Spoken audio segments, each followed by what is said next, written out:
representatives will not be tolerated in our grounds. Glenville State and Concord set to meet here in the final game of the day. The winner moves on to semifinal Friday for a chance to play in the championship on Saturday, and the losers' season comes to an end here. Glenville State, of course, lost earlier today, so they're a little better rested, having lost to Fairmont State. Concord just finished up a 3-1 narrow win over Davis and Elkins. So we'll see how this one is going to look today. But in the meantime, tomorrow we already know Charleston and Fairmont State will meet in the noon game here on this field. And on the other field, it'll be the winner of the two games going on right now. Glenville State and Concord, Frostburg and West Virginia State, and we are officially set to begin. Concord, the road team, coming in as the 3 seed, or a 3 seed, since there are 2 3 seeds. Glenville, a 2 seed. And Glenville putting Macy Boggess on the mound, one of the best prep high school softball pitchers in recent memory in the state of West Virginia. We'll meet her now. She's 15-4 on the season, opposing batting average against of .237, and better than 2-to-1 strikeout to walk ratio. Here's the real kicker. In 124 2/3 innings pitched, she's allowed just 1 home run this season. Now the 1-2 count here on Kendall Morgan, and Morgan hits this one foul. So let's take a look at the starting lineup today for Concord. Kendall Morgan batting first, Lacey Lewis second, Christy McCord third. Madison Hollis, who is pitching, is also the cleanup hitter today. Hannah Knighton batting fifth, Alina Giles sixth, Kayla Schulter seventh, Reagan Hintz eighth, and Grace Dodson number 9. And this one fouled off again. Ooh, that was right at Lacey Lewis. In the field for Glenville State, Boggess throwing to Emily Nolan, the catcher, Hannah Howe at first, Zaylee Seda at second, Kylie Goodman at third, Delaney Warnick, a stud shortstop in, as this one is grounded very softly back to the pitcher, and Boggess threw that one. It got away for a moment, and the runner's going to stay on first, as Hannah Howe had some trouble with it. In the outfield from left to right, Shelby McDaniels, Emma McLean, and Alexis Harward, excuse me.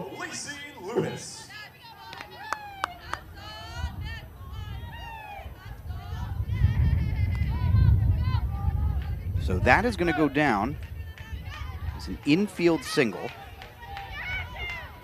for Morgan. Lewis will step to the plate.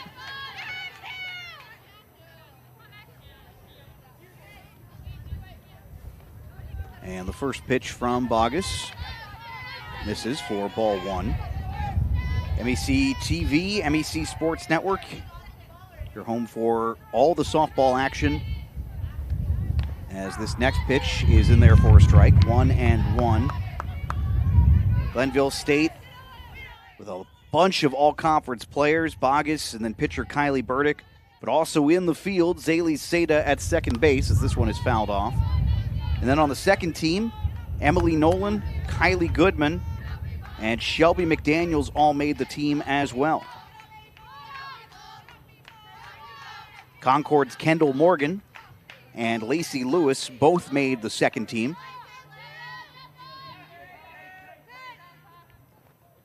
And this one hit softly foul. Lewis, a .343 hitter on the season, and there is some power in the Concord lineup. They have 2 hitters, which is quite rare. 2 hitters with double-digit home runs this season.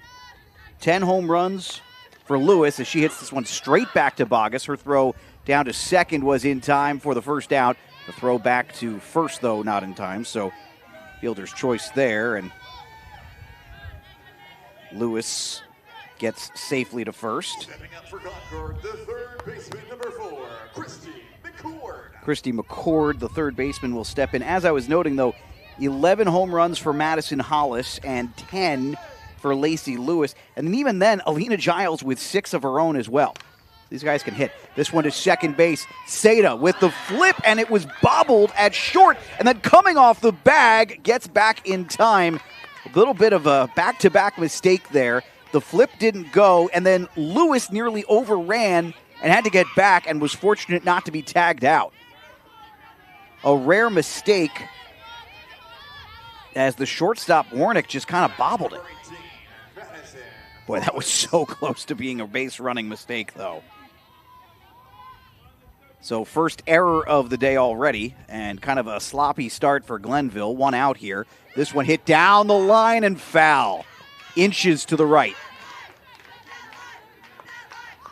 And of course, this is Madison Hollis, who has a lot of power in her bat.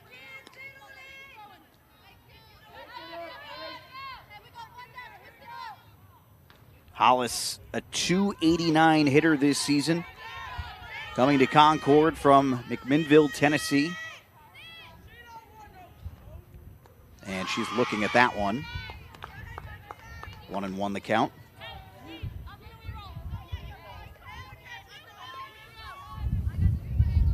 Hit .327 last season, along with 3 home runs, so a big difference. This one skipped up on Warnick, and this start has been really tough for Glenville as she got hit up high, I think right around the neck.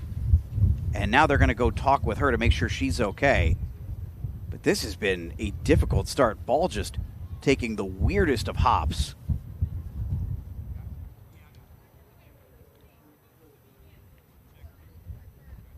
And a little bit screened by the base runner as well. And yeah, that got up high on her, and you could tell right off the bat, didn't feel good about that.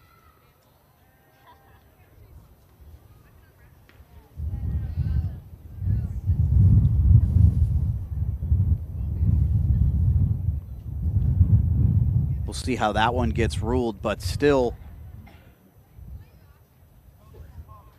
Yeah, they're taking Warnick out of the game. That is a massive loss for Glenville, potentially.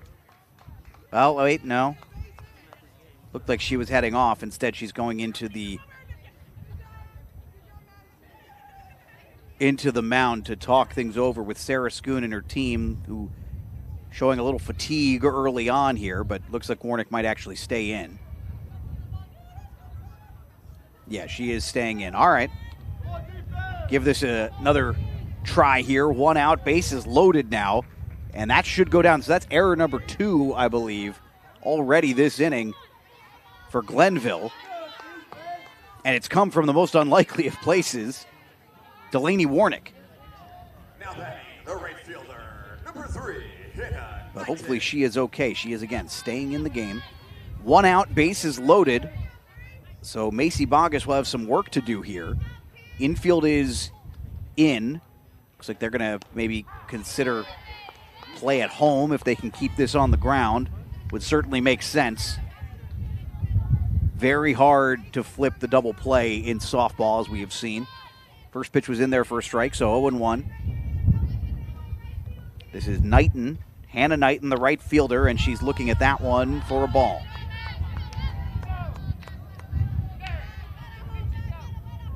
Knighton on the season hitting .246, 4 home runs, 21 runs batted in. Again, you look at the top of the order here. There is just a bunch of power for Concord. This one hits straight back to Bogus. That one will score 1. They're going to hold everybody else up. And it is 1-0 Concord here as Lewis comes around to score. McCord to third, Hollis to second, and Knighton to first.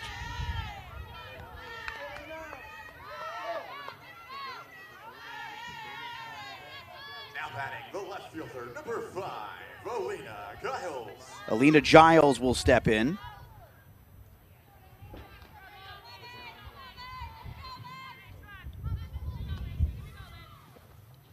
And she immediately fouls off the first one.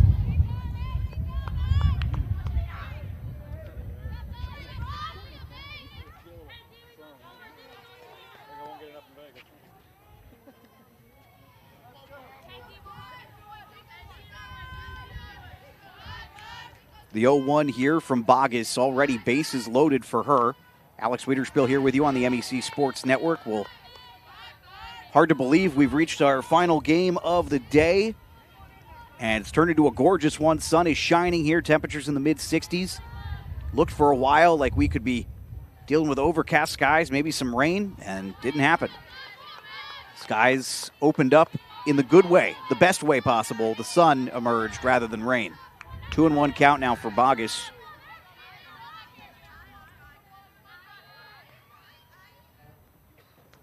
Knighton went 1 for 2 in the win earlier today against Davis and Elkins. She's 1 for 5, or excuse me, Giles went 1 for 2.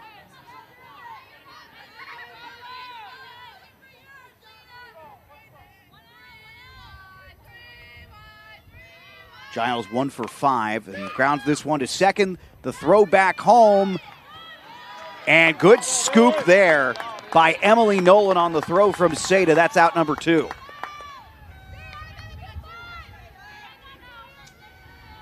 So Hollis to third, Knighton to second, and Giles advances to first on the fielder's choice.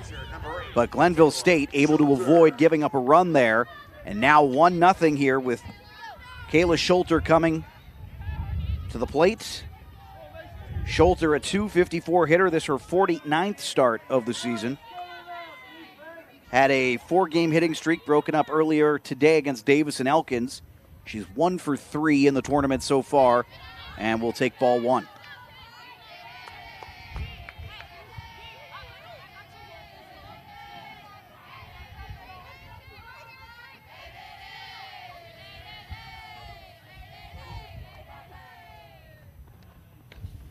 The 1-0 is in there for a strike. Mike McCorkle, the home plate umpire in this one. Derek Griffin at first, and Derek Smith at third. The 1-1, and swinging through, that'll be strike 2. Great start for Concord, but for as good a start as this has been, as fortuitous as a start as this has been, as error-filled as it has been for Glenville, if the Pioneers walk out of this inning only giving up 1 run, got to consider that a massive win. When you consider that the bases were at one point loaded with 1 out, and they had already let 1 pass. Now the count is full. Payoff pitch coming here.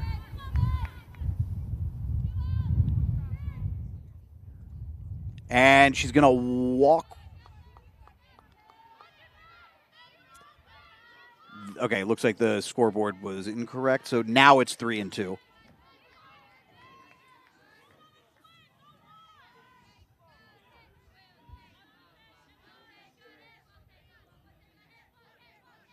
And this one hit towards left field. That's going to get past the left fielder, McDaniels. 1 run is already scored. 2, will a third come around?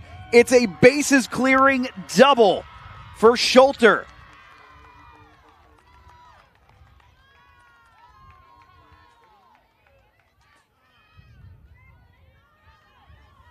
Hollis, Knighton, and Giles all score. Schulter with a 3 RBI double.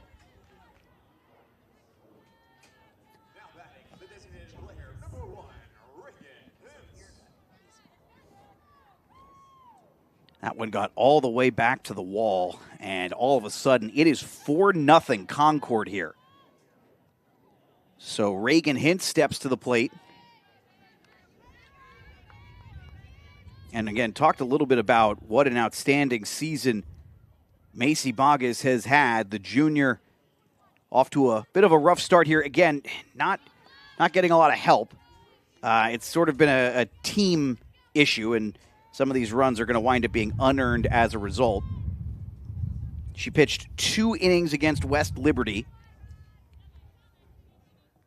5 innings yesterday against, 5 innings against Wesleyan in her last regular season start.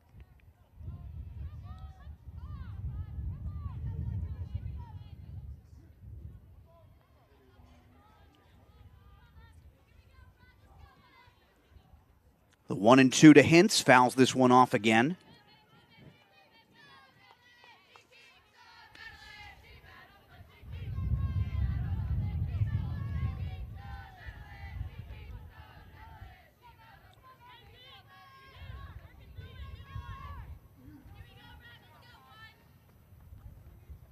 And this one hit softly to short, but diving to make the play from third is Kylie Goodman to finally put an end to that inning. The full extension from Goodman. And up the first, Concord scored 4-0. We're back in a moment. Look at this play from Goodman to end the inning. Your new score, Concord 4, Glenville State stepping up next.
We'll get a chance to see Madison Hollis now for the first time, and she'll be pitching for the first time with a 4-run lead today.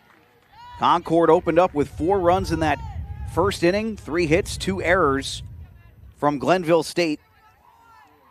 And Hollis comes in a 16-9 record, 3.69 ERA, opposing batting average of 3.14. So teams can hit her a little bit, and the first at bat of the inning ground out to shortstop as the throw in time from Kendall Morgan, and that'll retire Shelby McDaniels. It'll be McDaniels along with now Lillian Burns hitting second.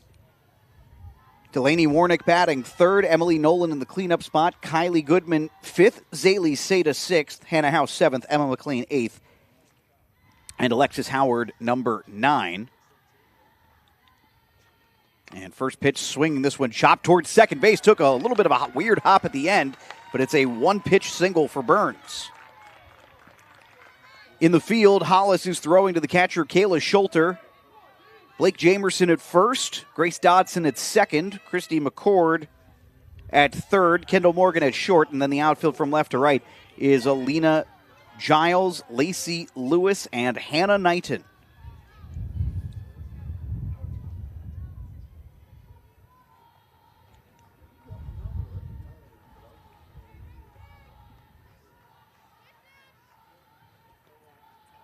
Hollis' first pitch to Delaney Warnick, who took that scary ball up high close to her neck. That's ball 1.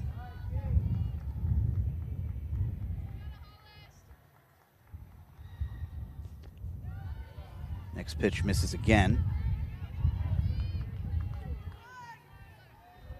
Hollis actually threw 8 innings against Glenville State. Concord, the reason Glenville didn't wind up winning the South Division, essentially, took 3 out of 4 from the Pioneers and run-ruled them in one as well. And the only win, Glenville State had to come from behind to get the win. Hollis' last time out threw against Frostburg State here in this tournament, 4 1/3. And, of course, they got run-ruled in that one. It has been a chalky tournament. First time we've ever had back-to-back years without a single upset in the first 4 games. And we didn't get a single upset until the 8th game, as this one grounded to short, flipped on over, and they're going to get 1 out. Burns goes down on the fielder's choice, but could not flip it as Warnick was already well there.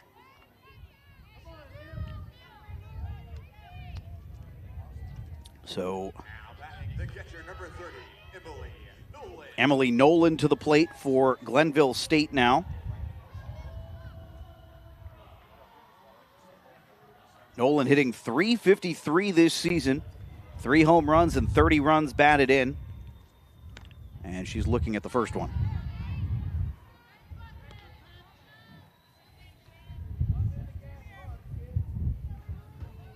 Nolan so far in this tournament, 3 for 5 with a double and a run batted in. She's hit the ball well. a fortuitous start to this one. She's up in the count 2-0. Glenville doesn't need it all back at once, but they do need to whittle away at this early deficit. And the good news is, listen, no one's happy about the way that went. I don't think Glenville could have played a worse first inning than they did there. I don't think they'll play an inning that badly again. As this pitch is going to miss, a 4-pitch walk. So Warnick goes to second, Nolan on first, and Goodman to the plate. Kylie Goodman on the season hitting just .223. And is still looking for her first hit of the tournament. The Waynesburg product, 0 for 6 so far. And ripped one, but foul there.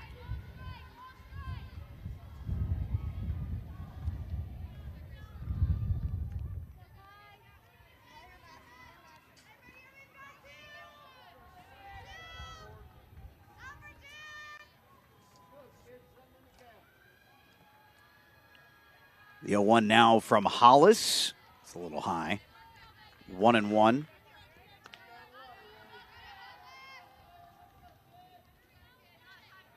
Concord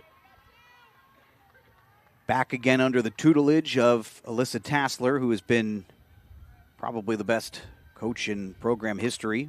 Took a brief sojourn in Radford. That one's going to get through. Glenville with a chance to score, one coming in. And now a base running mistake is going to lead to a very fortunate turn of events for Glenville.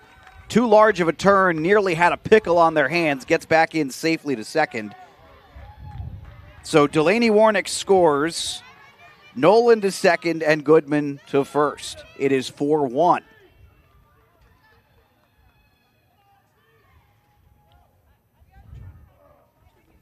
Looks like we're going to get a pinch runner here.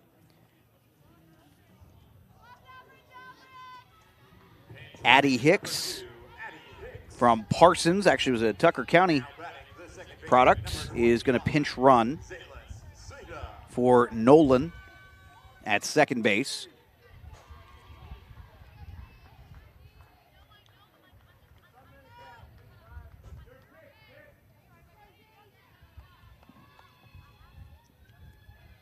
Seda on the season, a .372 hitter. And towards right center field, and able to bring it in as Hannah Knighton had one extra stride she needed to get there, and that probably robbed extra bases and some runs from Glenville State. 4-1 the score. 1 run, 2 hits, no errors. We go to the top of the second. Concord on top in this elimination game. Back in a moment. It's about unlocking your potential and discovering your purpose. It's about community and how we can better serve others. It's about learning and doing. It's about the journey and the road getting there. It's about opportunities and the endless possibilities. It's about finding where you belong, and it is here at Concord University. It's about you, and it starts with you.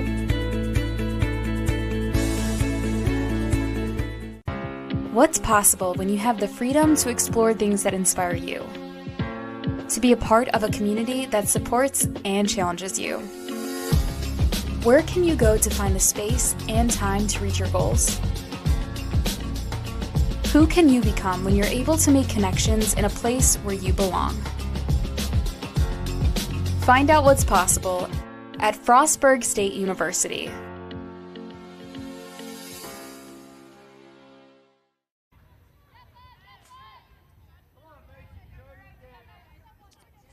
Concord nearly went through the whole batting order in the first inning, so it's the number 9 hitter, Grace Dodson, up first. Here in the top of the second, Dodson, a .183 hitter. That'll be strike one. Played her ball in high school at Jefferson in the Eastern Panhandle. Still looking for her first hit of the tournament, 0 for 4.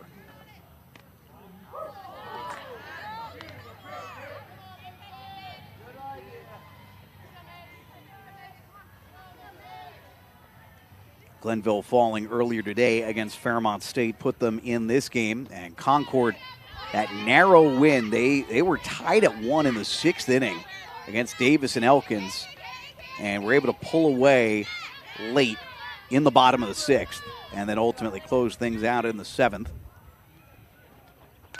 This one fouled off 2-2. But so you do wonder a little bit about that. There's always the question about kind of fatigue versus sharpness, freshness, and obviously Glenville, listen, they just played today, right? They only played a few hours ago. But normally, when you play these doubleheaders during the season, you're not losing hours at a time, as this one thrown over by Warnick in time for out number 1. And that might be worth thinking about there, is that Glenville spent, your body starts to shut down a little bit. You went through this big athletic event at noon, and then you got 3 hours off instead of 30 minutes, which would be the normal instance. And for Concord, this essentially is just the back half of a doubleheader. So brings up Kendall Morgan, who is 1 for 1 today, singled to start the game. Part of a weird set of events in the first inning that included 2 Glenville State errors. And that pitch from Bogus makes it 1-1.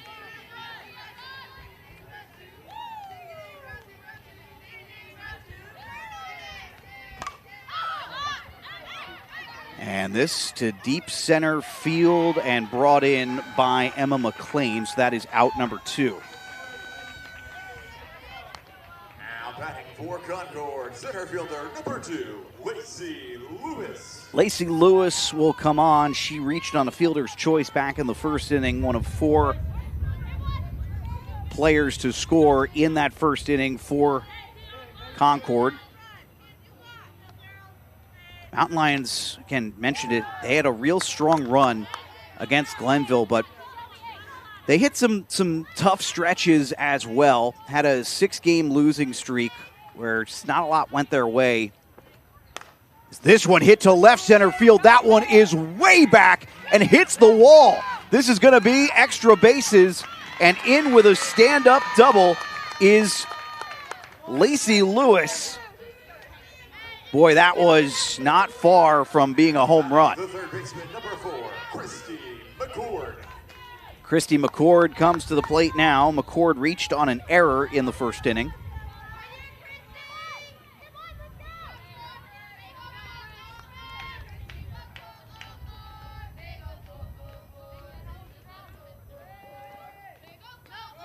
The next pitch in the dirt. First pitch, I should say, ball 1.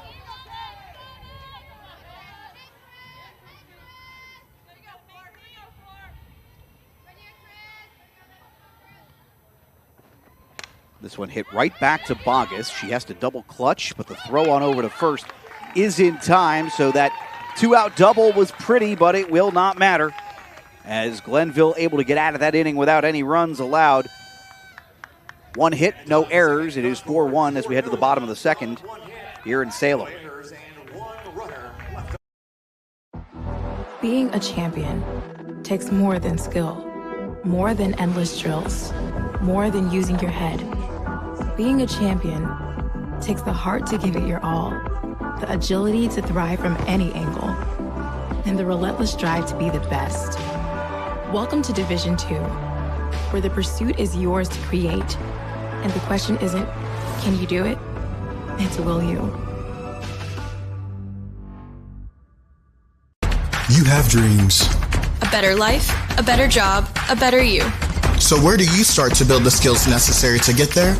At West Virginia State, you are not just a number, you are who you choose to be. You receive personal attention from award-winning faculty. You study in nationally recognized programs.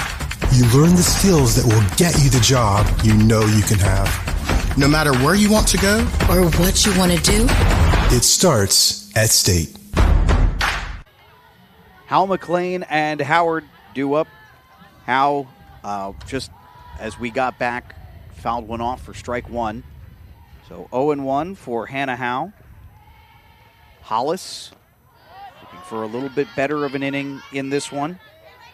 walked a batter, gave up a single to Goodman that scored 1, 2 hits and a walk.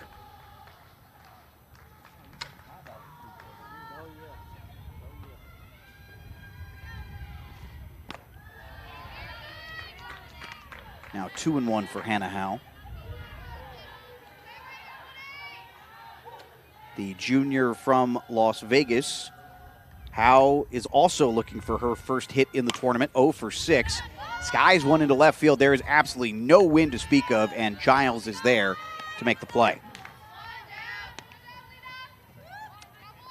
Emma McLean will come up, the center fielder for Glenville State.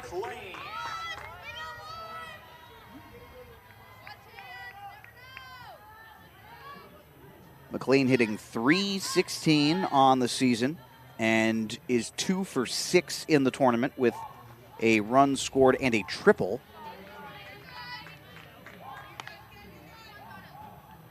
First pitch was a ball, so 1-0.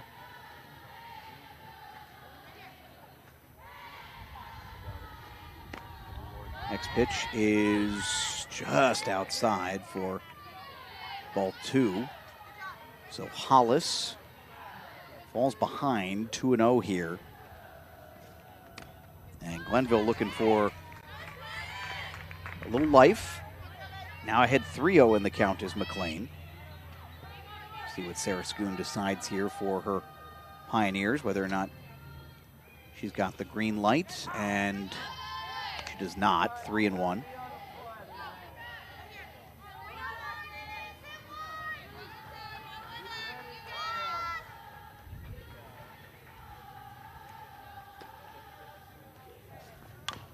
Next one is fouled off, 3-2. So all of a sudden, a couple of good pitches. Hollis has worked her way back into this one.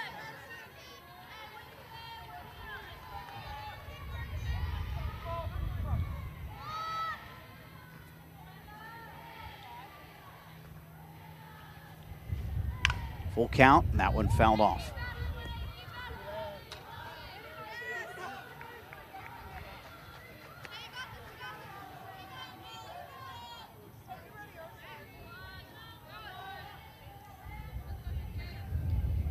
Howe's had a pretty interesting career for Glenville State. This one is fouled. That one was really close.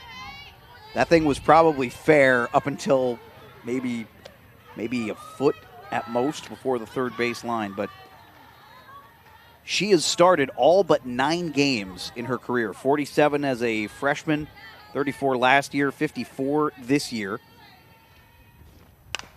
And hits one towards left field. This is shallow. Plenty of room for Giles. That's out number 2.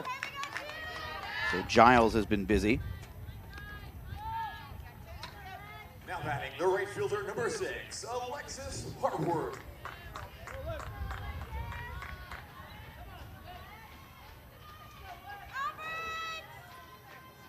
Alexis Howard steps in.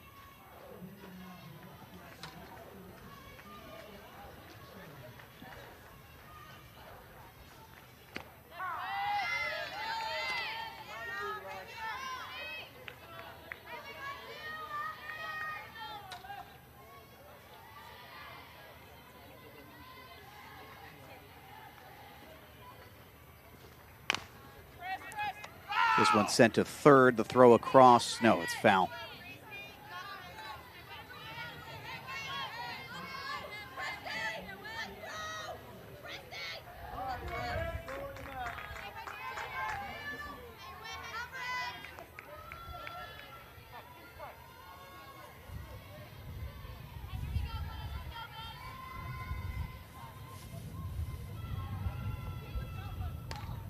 Harward will foul that one off.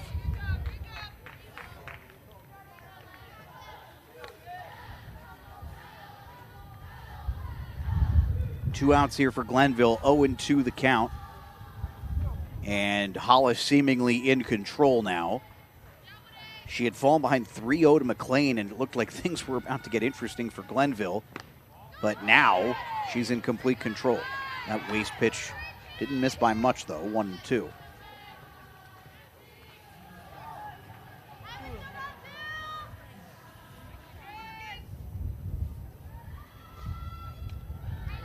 Next pitch misses low, 2-2. So Harward is 2 for 4 in the tournament so far. Scored 2 runs in the win over West Liberty.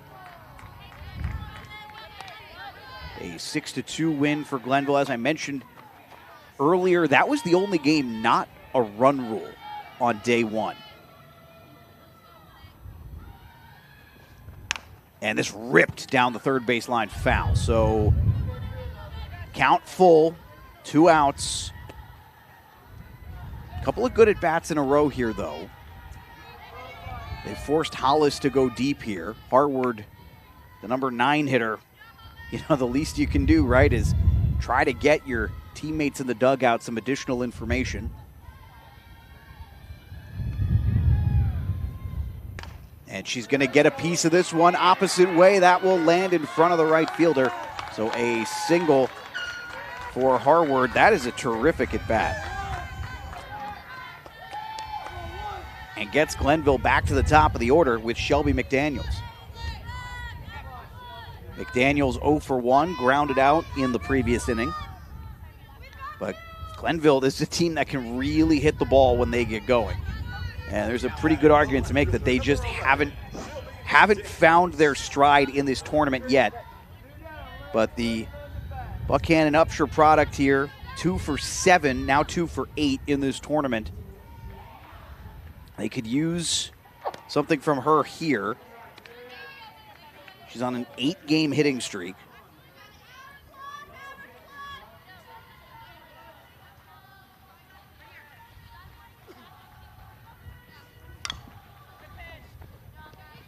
Fouls that one off.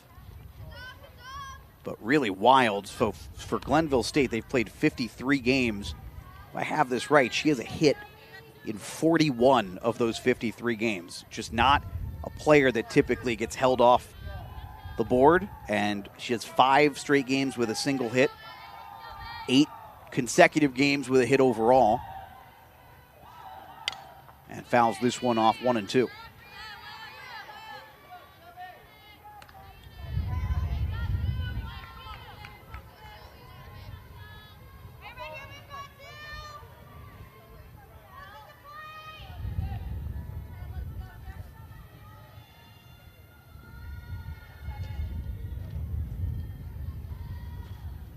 This hit towards second base. Dodson with the throw on over to first in time, and that will retire the side here. So that'll do it for the second inning in this one. It is 4-1 Concord as we head to the top of the third. Back in a moment here on the MEC Sports Network. For over 4 decades, the health plan has been rooted in your community and the state of West Virginia. A steady part of your family and your business. We're here for you, with health services designed to manage and improve your well-being. The health plan is powered by a team of dedicated healthcare professionals and trusted local partners. Because your health deserves more than just coverage. It deserves commitment. The health plan. Here for you. Davis and Elkins College continues leading the way, and we did not slow down, even during the global health crisis.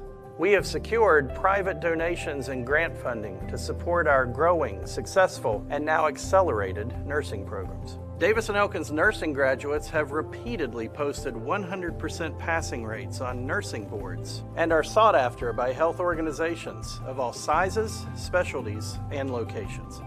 They need nurses, and we train the best. Part of the order due up here for the Mountain Lions, Hollis, Knighton, and Childs. Combined, they're only 1 for 3, but all 3 reached and scored runs in the first inning. Right now, the big difference in this one, a 3-run game. Schulter's 3 RBI double in the first, as this one hit to Delaney Warnick at first base, and that looks like the Delaney Warnick we're accustomed to.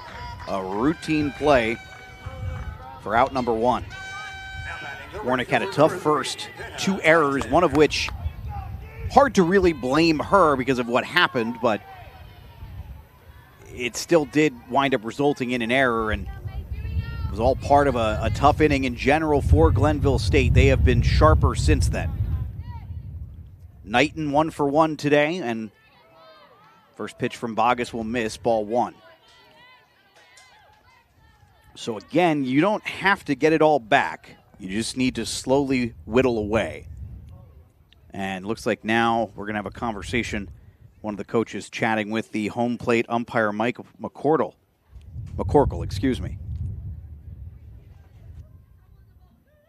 Question is about what, though?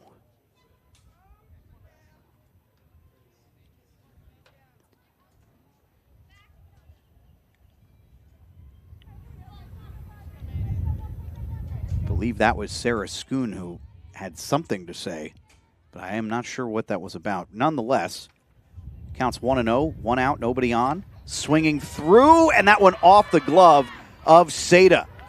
That would have been a really tough play. It would have been a web gem if it came down. And Knighton will take first again. She's 2 for 2 with Giles coming to the plate here. Yeah, that's a tough play. Seda maybe would have needed like a quarter step more to really not have to reach for that, because the reach is really the difference there. Giles. Now a good piece of hitting. This one straight away to right field, and a good beat on it by Harward for out number 2. So now Schulter back up with her 3 RBI double in tow. Now batting the catcher, number 8, Kayla Schulter.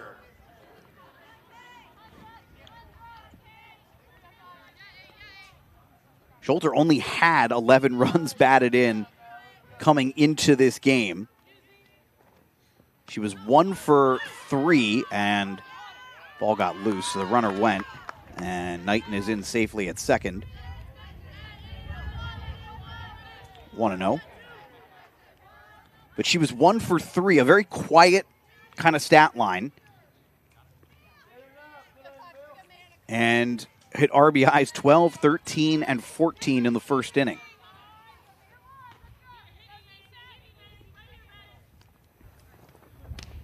The next pitch to Schulter in there for a strike, 1-1.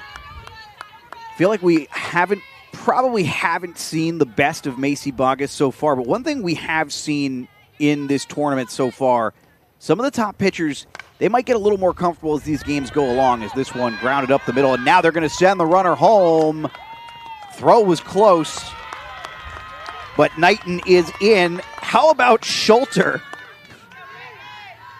4 runs batted in.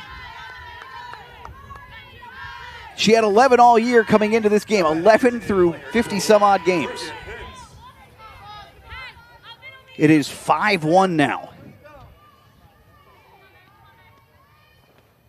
Next pitch to Reagan Hintz. She's 0 for 1, ended the 8th inning, lining out to Kylie Goodman at third.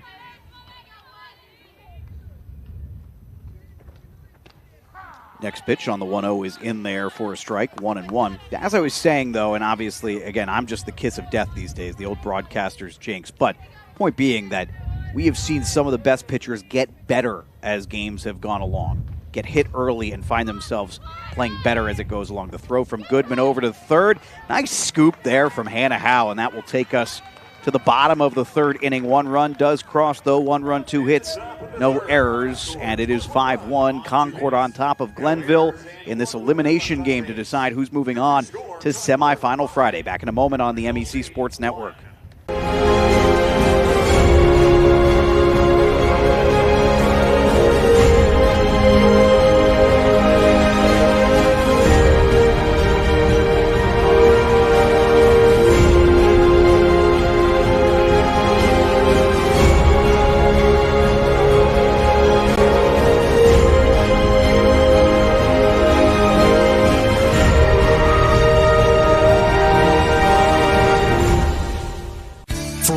Decades, the health plan has been rooted in your community and the state of West Virginia. A steady part of your family and your business. We're here for you with health services designed to manage and improve your well-being. The health plan is powered by a team of dedicated healthcare professionals and trusted local partners, because your health deserves more than just coverage. It deserves commitment. The health plan. Here for you. Burns, Warnick, and Nolan due up for Glenville State here. Pioneer bats have been a little hit and miss this weekend or this week so far. And this was one of the best hitting teams in the Mountain East Conference this year, and they've been just a little below their standards. Looking for a little more here. Tough matchup, of course, against Madison Hollis. But we'll see what the best part of the order can come up with here as Lillian Burns takes ball one. That's always a good start. We do appear to have a fire alarm going off here, though. So that's new. 2-0 now. Burns hitting .327 on the season with 1 home run and 20 runs batted in. The junior from Canal, Winchester, Ohio, hits this one towards third base. McCord, the throw across the diamond is in time, and that's the first out.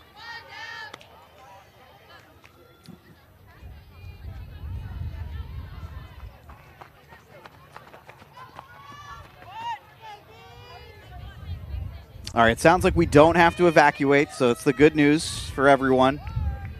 5-1 here, bottom of the third. 1-0 count now, and 1 out. This one hit towards right center field. I think that one is uncatchable. Goodbye. Say hello to Casanova. Christy McCord sends one into Desolation Row. A solo shot. It is 5-2. That's a home run for shortstop number 4, Delaney Warnick. Delaney Warnick with a blast there.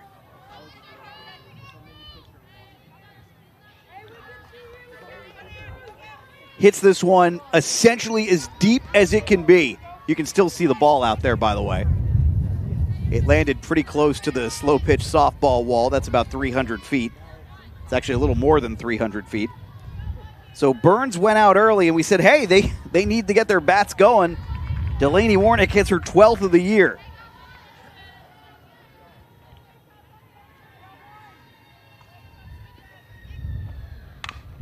And right after, down the third baseline for Nolan, and she will take first. Emily Nolan walked her first at bat. She's been on base twice now. Goodman will come to the plate, 1 for 1 today as well.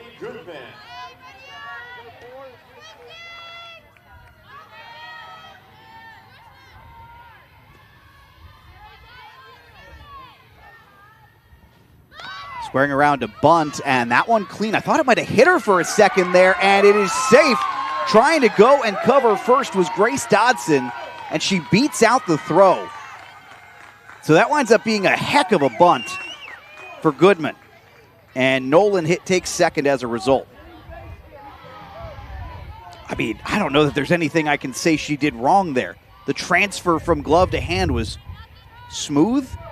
Throw was good. It was in the right spot. That's just great effort from Goodman.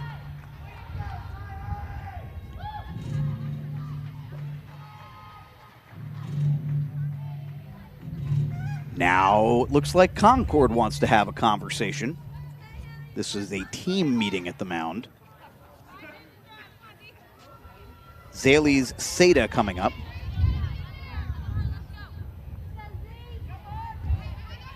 Seda flew out to end the first inning. Hit one towards right field, but Seda's had a just tremendous season. .372 batting average coming into this one. 4 home runs, 33 runs batted in, 12 extra base hits. And now she's got runners on first and second. Hits it back to Hollis. Hollis lost it out of her glove, and that's likely going to be an E1 on the transfer from glove to hand. And now all of a sudden the bases are loaded. Glenville State has the go-ahead run at the plate. And we'll get a pinch hitter coming here. And yeah, it's a tough one for Hollis there, but it is the transfer from glove to hand. Everybody safe. Nolan at third, Goodman at second, Seda at first.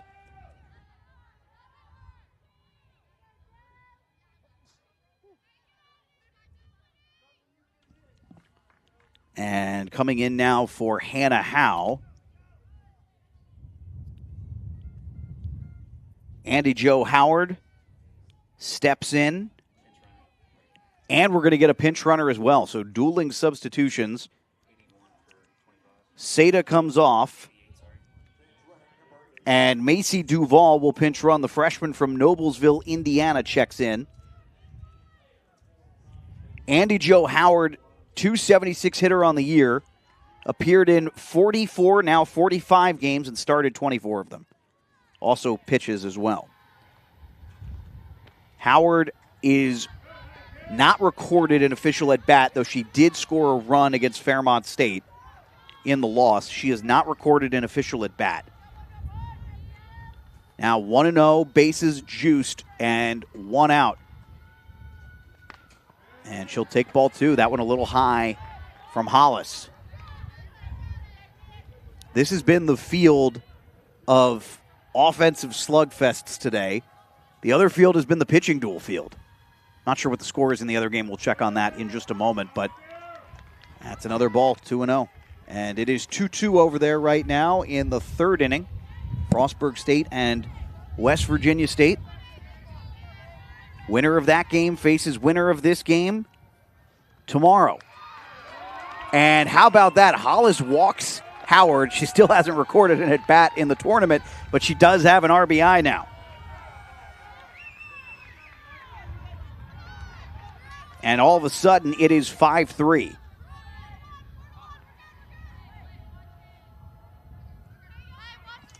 That'll bring Emma McLean to the plate.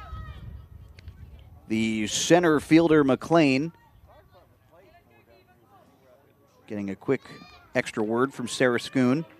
McLean, .316 hitter on the year. 1 home run, 20 runs batted in. She's 0 for 1 today. And is 2 for 7 in the tournament. Yeah, Concord is going to pull Hollis, it looks like. So Reagan Hintz will take over the mound with the bases loaded, 1 out in a 5-3 lead for Concord. And the ace for the Mountain Lions is done.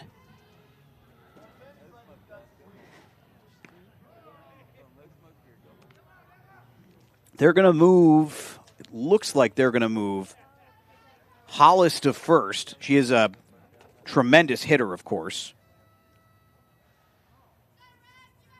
That will likely mean Blake Jamerson goes back to the DP spot, I imagine.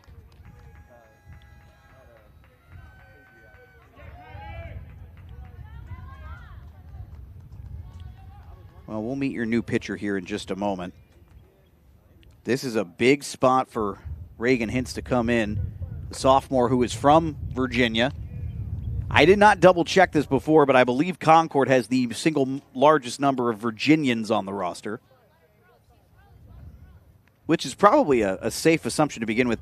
Hintz on the season started 25. This was Hollis's 25th start. She went 10-14 and a 2.95 ERA.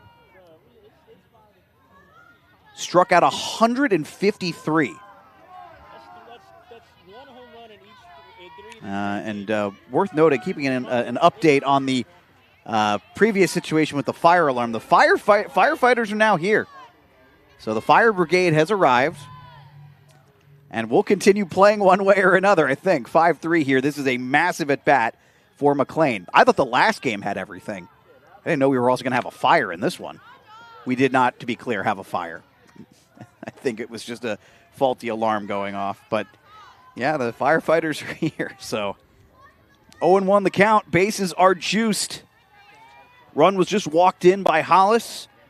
And now McLean with a chance to break things Glenville's way after a mess of a first inning.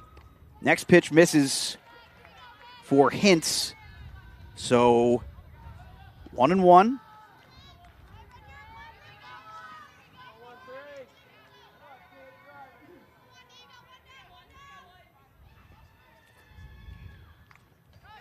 And this one fouled off. 1-2.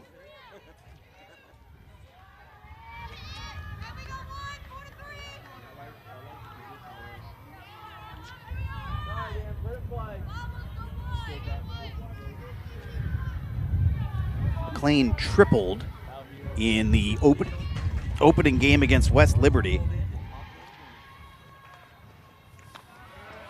And that's a ball.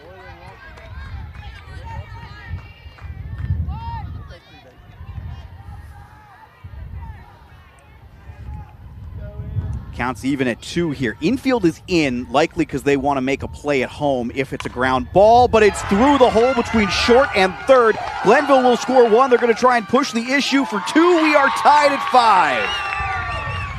5. A 2 RBI single for McLean as Goodman and Seda come around. Correction, not Seda. There was a pinch runner there, but Goodman comes around. And Duvall comes around for Seda. Howard is now at second, McLean at first, and Harward to the plate, 1 for 1 today with a single. Now batting right fielder number 6, Alexis Harward.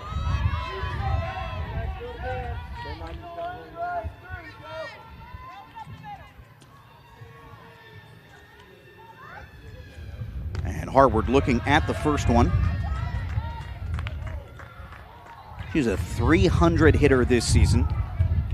Is 3 for 5 in the tournament. Has scored twice and driven in 1 run. She's hit the ball well, and we said it. Glenville needed to kind of find their hitting stroke at the start of this inning. That they had really been kind of up and down and more down lately for a team that had hit the ball as well as they had all year. And then this inning happened. Here's one, a bloop. And over her own head, good job by Kendall Morgan, extending to make the play in the shallow part of left for out number 2.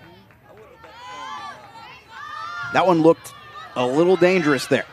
The left fielder, number 11, Shelby McDaniels.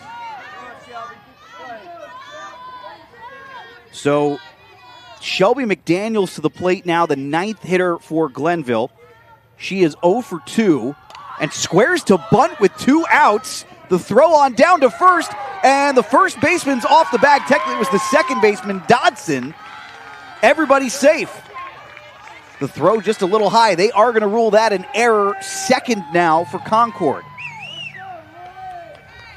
Now batting the designated player, number 15, Lillian Burns. Harward to third. Look at this one more time. The throw just a little high there from Reagan Hintz. But now McDaniels on first, McLean second, Harward third. And how about that, by the way? Both errors, E1s, I believe in the same inning by different pitchers.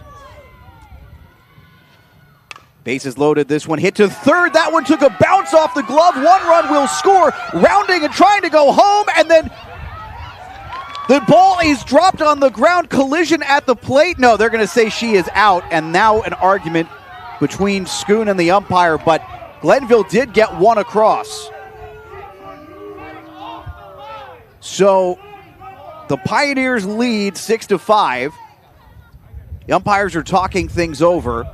It was Howard who scored. It was an aggressive piece of base running by McLean. The catcher dropped the ball after taking the collision.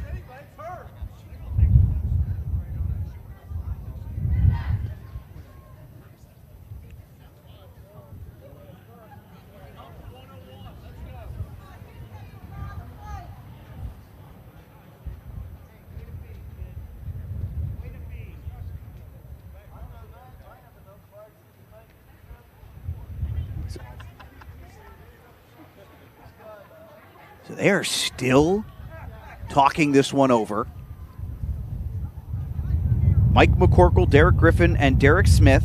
Sarah Schoon is looking for an explanation here. I don't know that she's going to hear an explanation that she wants, and based on that body language, I'm pretty sure she didn't hear it.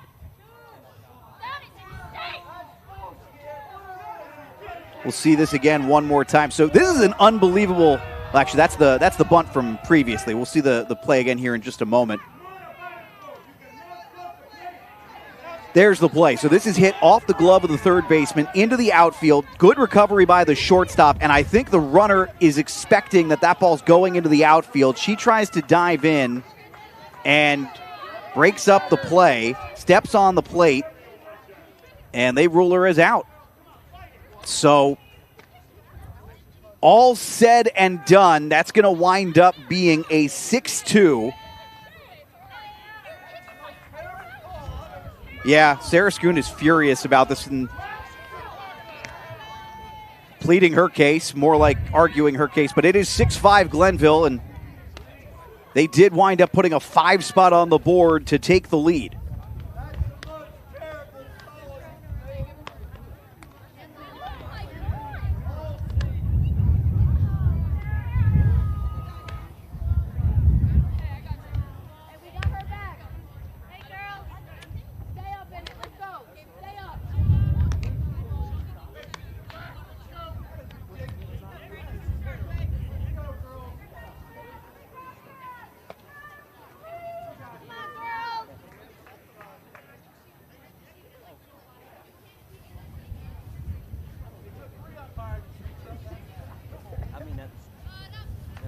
All right, so it is 6-5 here, and as the debate continues, we'll take a break.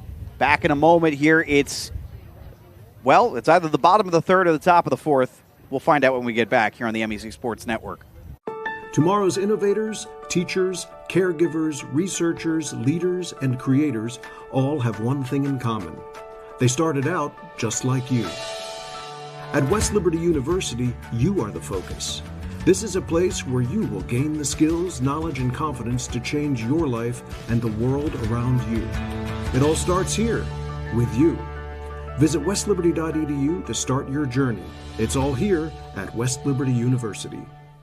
Glenville State University offers cutting-edge programs, small class sizes, and dedicated faculty providing students with a personalized experience focused on their success.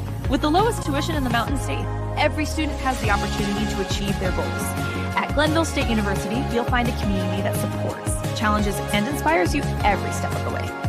From hands-on learning in state-of-the-art facilities to internships that connect you with real-world opportunities, we prepare you for the challenges and triumphs of tomorrow. Pioneer your future at Glenville State University.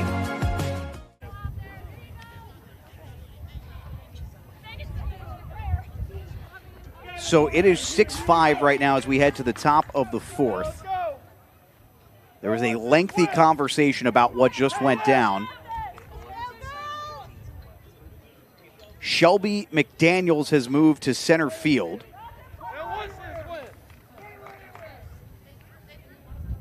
And Lillian Burns has moved into left field.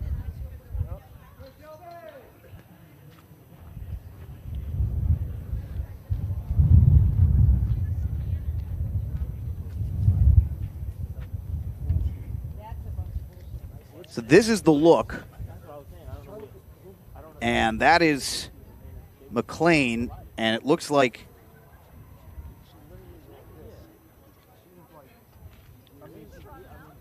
it was malicious contact, didn't go for the plate, and she has since exited the game.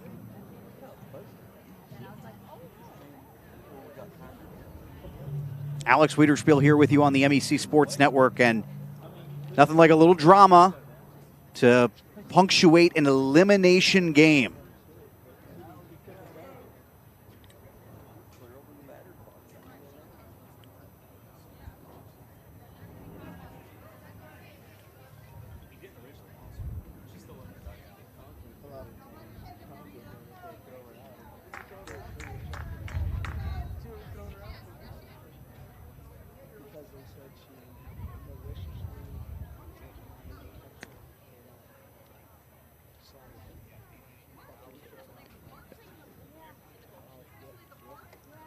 We will resume, I promise you, at some point here in the top of the fourth. But that is, what a massive play. What an absolutely massive play.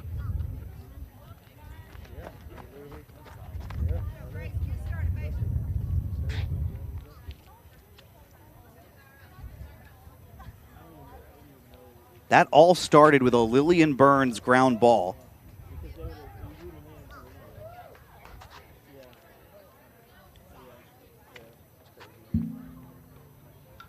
Yes. She's right up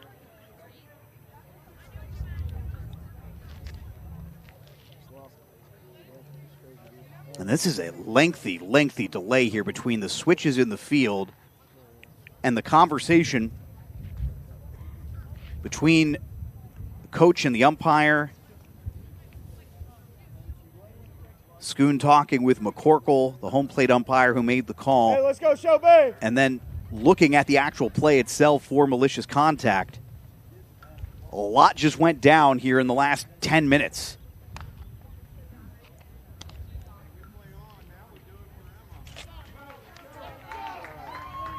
All right, so we also have a new first baseman. Andy Joe Howard is going to first. Bogus stays in to pitch.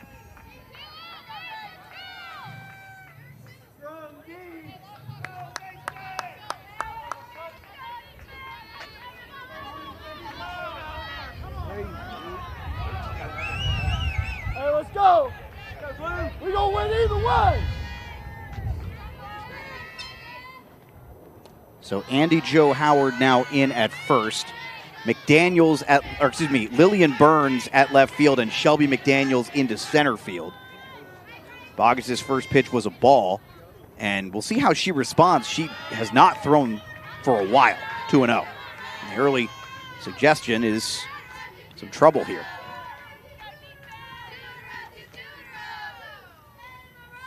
Dodson, Morgan, and Lewis here, this part of the order, and Dodson grounds this over to second base for Seda. Throw on over to Howard is in time. And that might be the first time in about 20 minutes I can say anything routine has happened.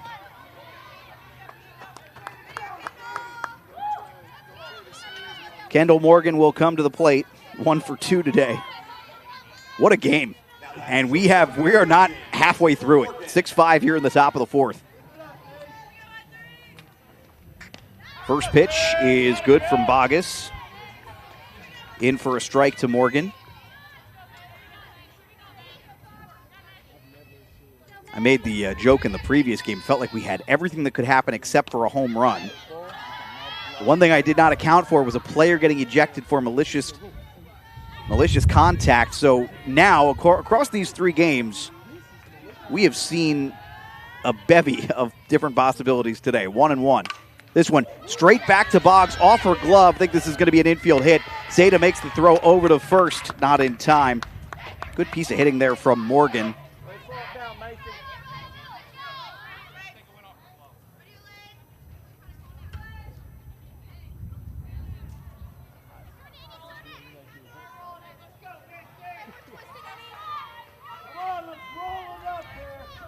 That'll bring Lacey Lewis to the plate. Here's what's wild, too. Everything in that bottom of the third inning really starts with the Warnick home run and only gets weirder as the inning goes along. And Warnick, you can still, no one has gotten the ball, by the way. It is sitting out there in center field near the slow pitch softball wall. We have an 0-1 count here. Lewis. That one hit to third, and this is going to be tough. What a scoop at first by the new first baseman, Howard. Great throw by Goodman from her knees. She double clutched, too. She thought about throwing to second, ultimately went to first. You'll be able to see this here. This is a terrific play. One to make the play, and then going full Ken Caminetti from her knees for the out. 2 outs now. I realize there are a bunch of our viewers and listeners who have no idea what I'm talking about with Ken Caminetti there. That's hit over to second base. Seda flips it to first, and that'll do it for the top half of the fourth inning. Glenville leads 6-5 as we go to the bottom of the fourth. No runs, 1 hit, and no errors, 1 left on. Back in a moment.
All right, Glenville went through 10 batters in that bizarre inning.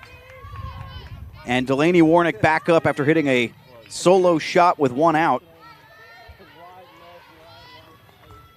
And that started the rally. 5 runs scored, and now Glenville leads 6-5 as a result.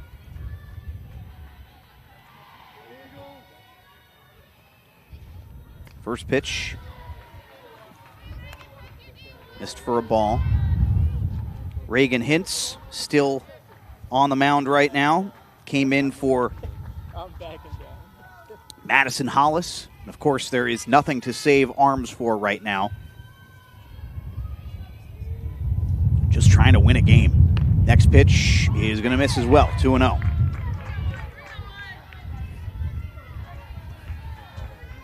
Hintz threw 7 strong in the win over Davis and Elkins today.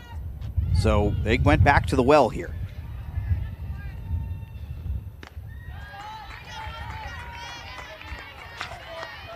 But she is behind 3-0. This, you look at this, this might have to be a committee effort for the Mountain Lions to get through this game.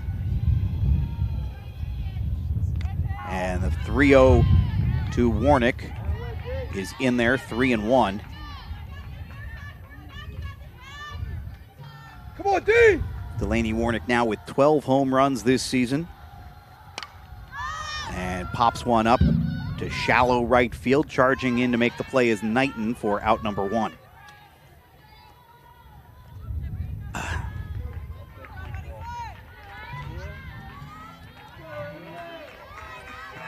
Pitcher number 30, Emily Nolan.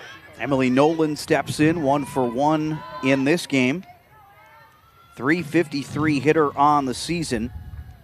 And Nolan fouls off the first one. She's had a nice tournament so far. 4 for 6 with a run batted in.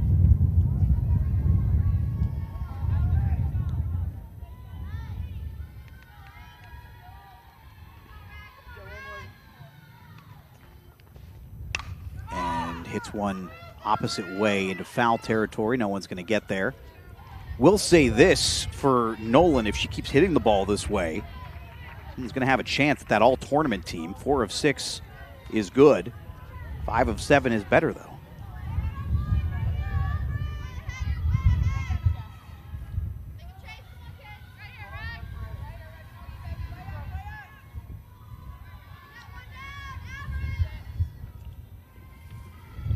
The delivery from Hintz. This one is ripped down the third baseline foul.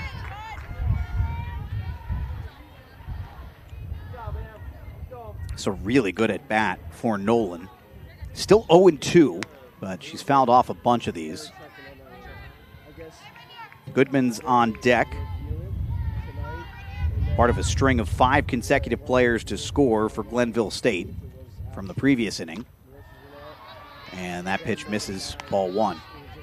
10 batters, and who knows, it could have been more. With such a strange play to begin with, because it looked like a routine ground ball, goes off the glove of the third baseman, you're thinking it's going to go into the outfield, and then the shortstop with the great recovery play, and that's what led to that situation developing to begin with. We have ball 2. All leads to that call of malicious contact, and then McLean gets thrown out of the game, and here we are.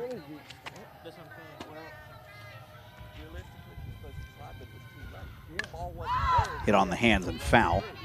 Good job by Nolan fighting that one off. And again, this has been a really good at bat for her, 2-2. Just trying to find her pitch. 3 home runs this season for Nolan.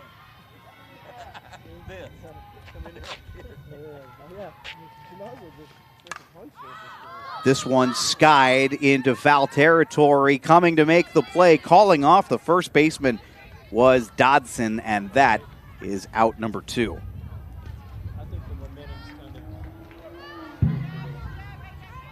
Now batting the third baseman, number 44, Kylie Goodman.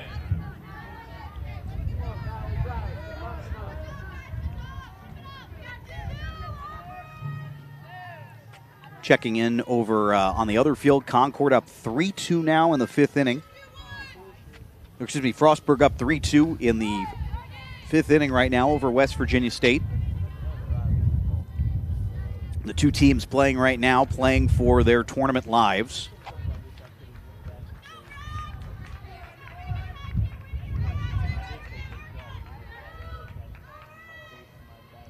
In what has been one of the chalkiest tournaments we've had here at the Mountain East Conference Softball Championship so far. The better seed has won 7 of 8 games so far in this tournament. And right now, granted, it's still early and it's close, but the better seed's up by a run in each game. In the losers bracket,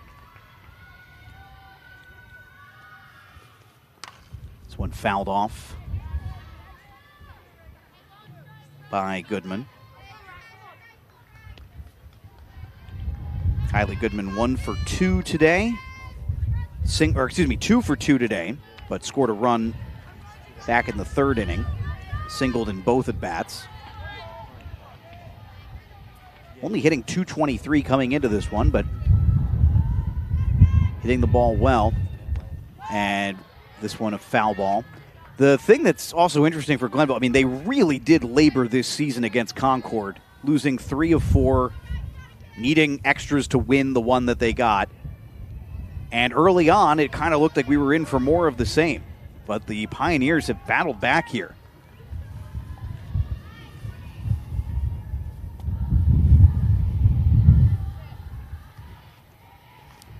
The 1-2, that one's inside, ball 2. So 2-2, 2 outs.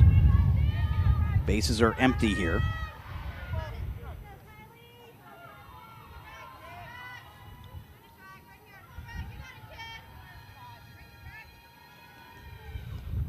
And this one hits softly to second base. Dodson in time to make the routine play. So 1-2-3, that one a little bit more routine of an inning than what we just saw before it. We head to the 5th. It is 6-5 Glenville, narrowly on top of Concord. After 4, your score remains. It's about unlocking your potential and discovering your purpose. It's about community and how we can better serve others. It's about learning and doing. It's about the journey and the road getting there. It's about opportunities and the endless possibilities. It's about finding where you belong, and it is here at Concord University. It's about you, and it starts with you.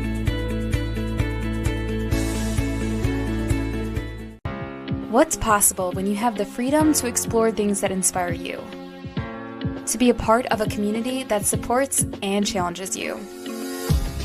Where can you go to find the space and time to reach your goals? Who can you become when you're able to make connections in a place where you belong? Find out what's possible at Frostburg State University.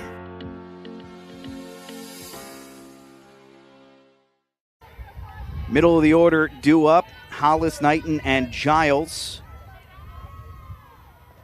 Those 3 players have combined to score 4 runs today.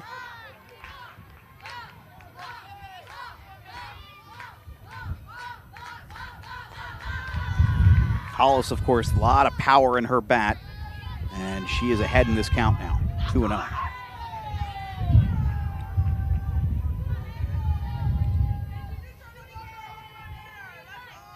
Kind of the craziest thing, though, is that she does not have a hit yet in this tournament. Hollis reached on an error in the first, and in the third, grounded out.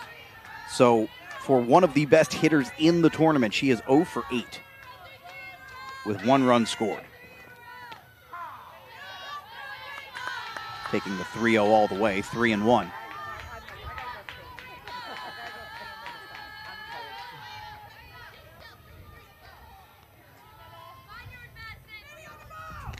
Looking at that one as well, it's a strike for Macy Bogus, who has calmed down, I think, quite nicely.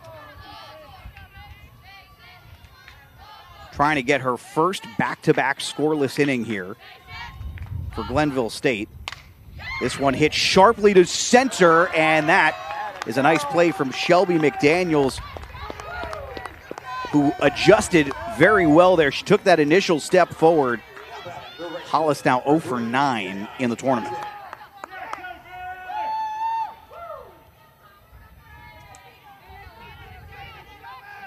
Hannah Knighton is 2 for 2 with 2 singles and has scored twice in this game.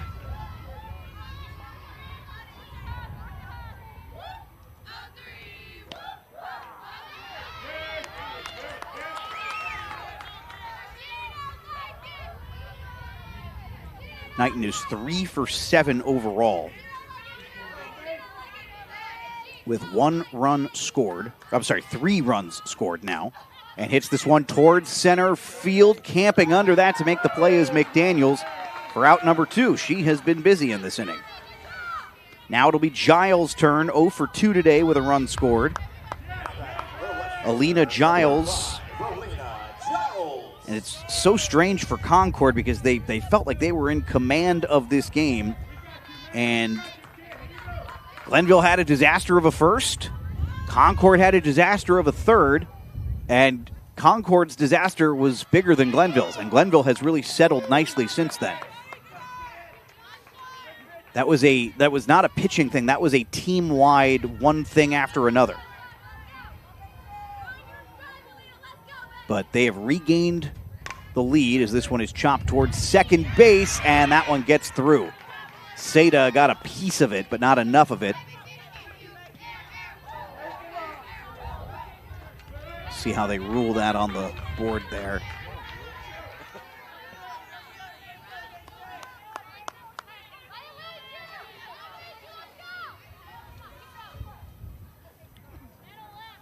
That'll bring Schulter to the plate. Big game for her so far. She has 4 runs batted in. That was ruled a hit, by the way, for Giles. So her first of this game. Gonna have to stop putting runners on when Schulter comes up. I know the scouting report says otherwise, but when you're hot, you're hot.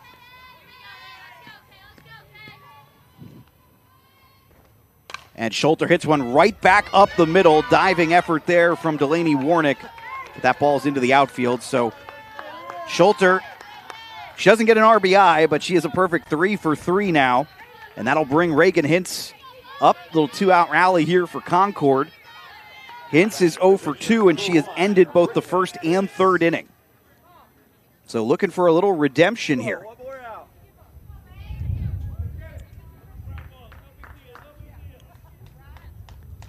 Hintz, a .263 hitter. Not known for her power, just 2 extra base hits this season. More, of course, known as a pitcher. She is 1 for 7 in the tournament thus far, but did drive in 2 runs in the win over Davis and Elkins that powered that 3-1 win. That went in there for a strike. But she could do her own cause some good here, as Hintz has been on the mound in relief of Madison Hollis. And looking at that one, 1-1.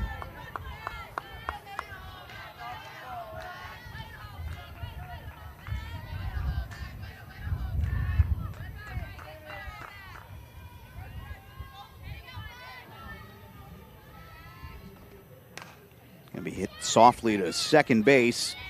And Seda able to get that one over to end the inning. So we head to the bottom of the 5th. It is 6-5 Glenville.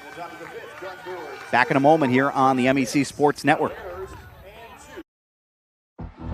Being a champion takes more than skill, more than endless drills, more than using your head.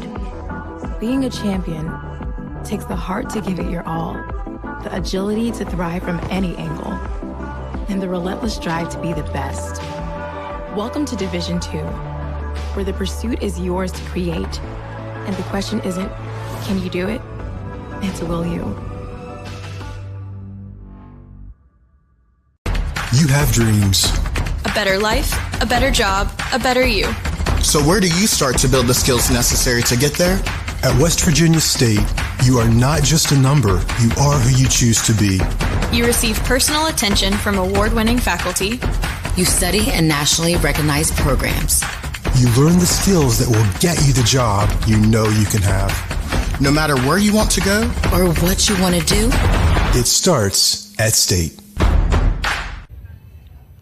A tight one here in Salem, Virginia. Glenville on top 6-5. Reagan Hintz back on the mound for another inning in relief work for Concord. Looks like they plan to ride her to the finish line one way or another in this one. Loser is out of this tournament.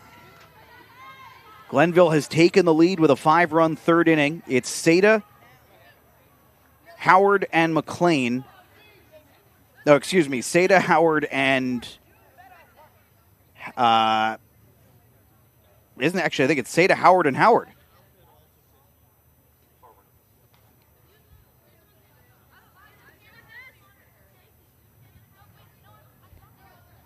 Is that Andy Joe Howard who was in that spot?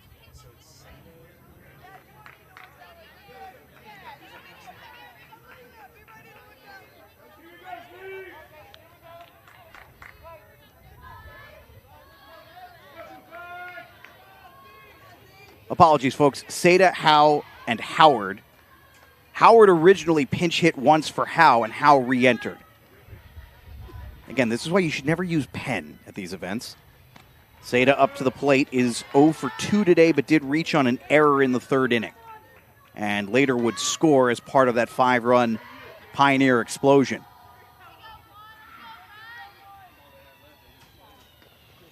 The delivery on the 1-0, that one also misses, 2-0.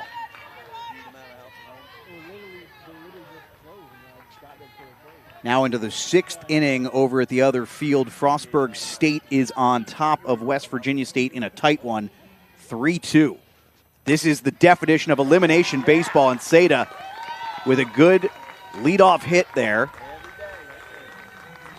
And puts Glenville in a nice position to start this bottom of the 5th, where you've got to be thinking about this now. If you're the Pioneers, you're looking for insurance.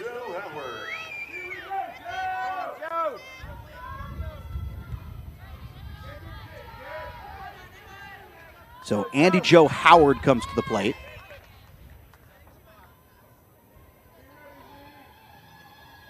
And she squares around a bunt, and then the ball gets by the catcher, Schulter. And that allows Seda to take second on the passed ball.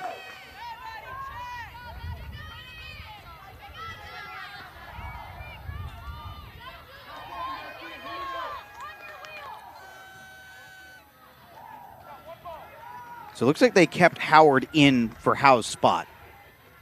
We'll have a better idea of who's in for McLean in just a moment. So Andy Joe Howard takes the strike there, 1-1.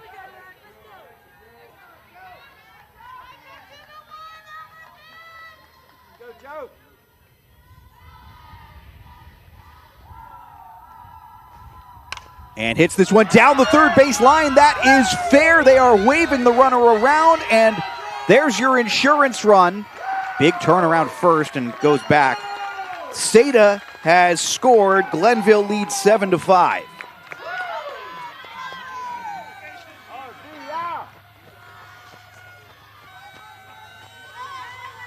So Carly Burdick is who's coming in now for McLean, who of course was tossed from this game in that very, very lengthy debate over malicious contact. And we also have a pinch runner here as well.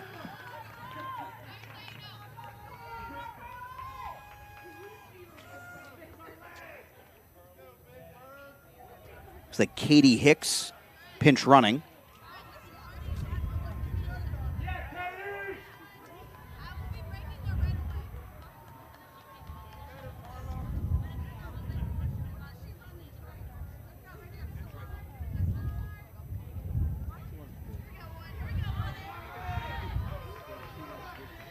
So Burdick's first at bat of the day. And she's looking at the first pitch. It's a little low for a ball. Burdick, a .429 hitter. This is just her 19th appearance. She's taken 7 official at bats on the season. She is 3 for 7. So not a big sample size here. And hits this one foul off the railing here near right field.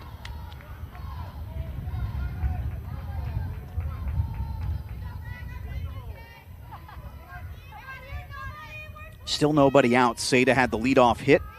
Took second on the pass ball. Then Howard single. Down the third base line scored Seda. And now Burdick in her first at bat.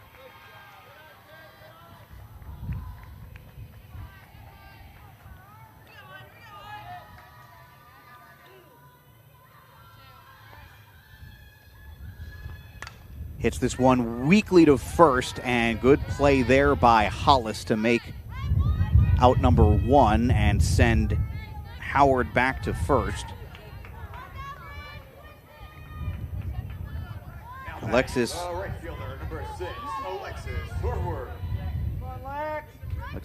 Harward, 1 for 2, singled in the second, popped out in the third, checks her swing here.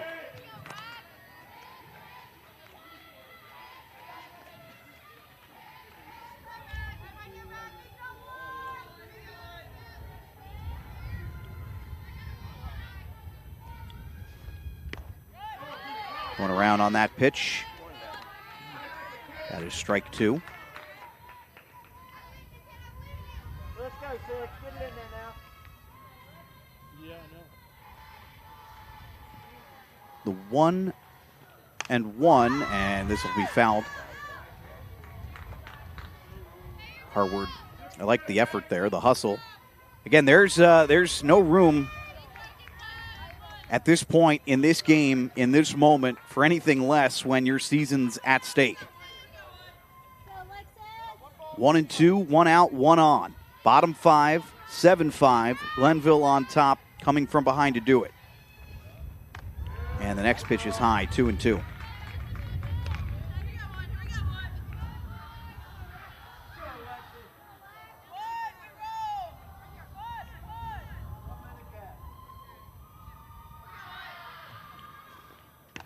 Swinging through, and they got Harward to go around. Strike three. Turned her orbit around, top of the order.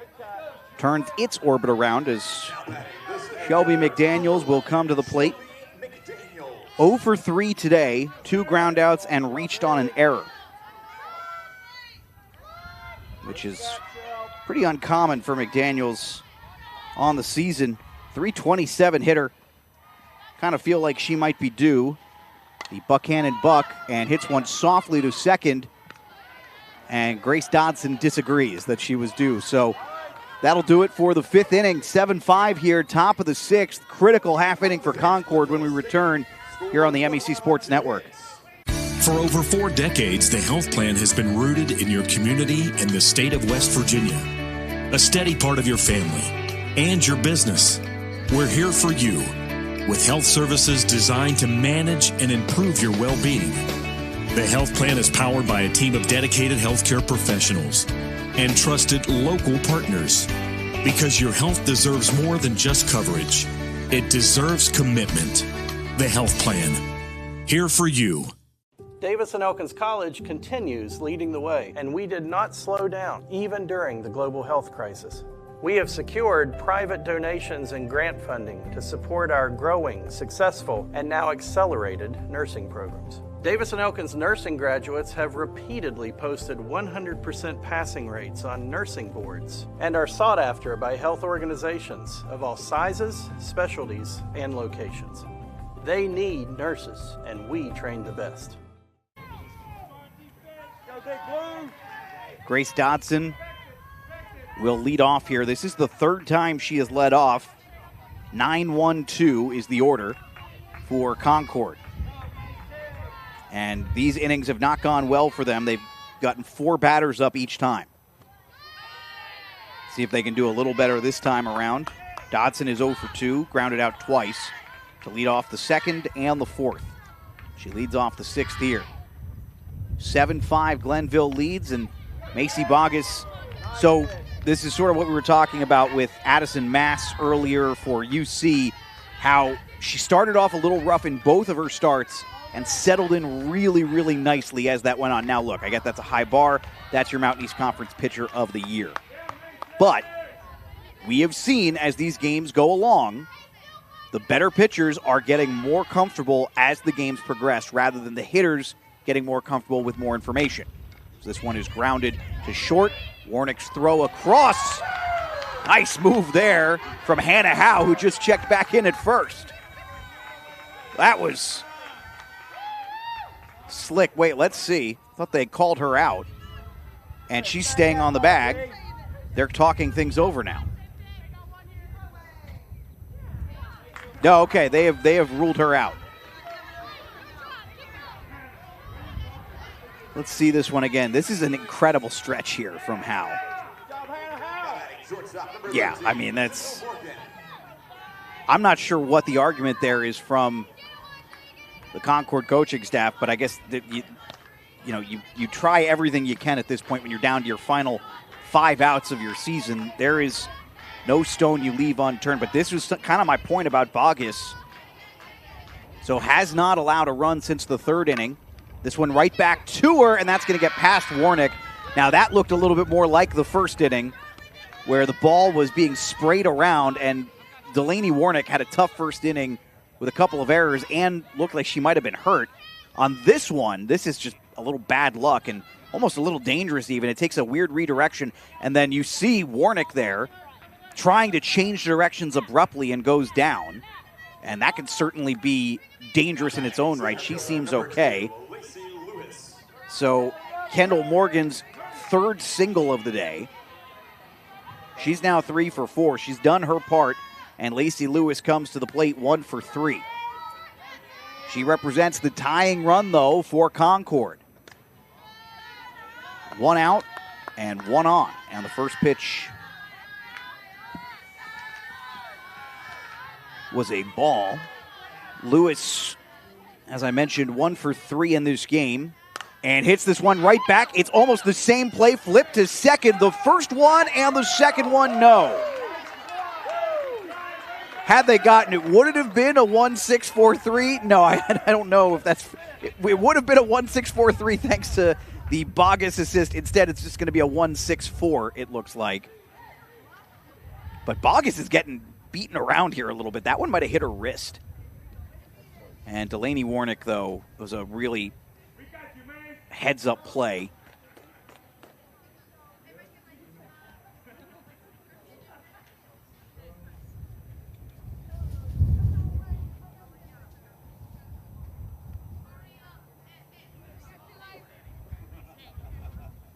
That's going to bring Christy McCord to the plate. So 2 outs here and a runner on first in the form of Lewis. Now batting, third baseman, number 4, Christy McCord.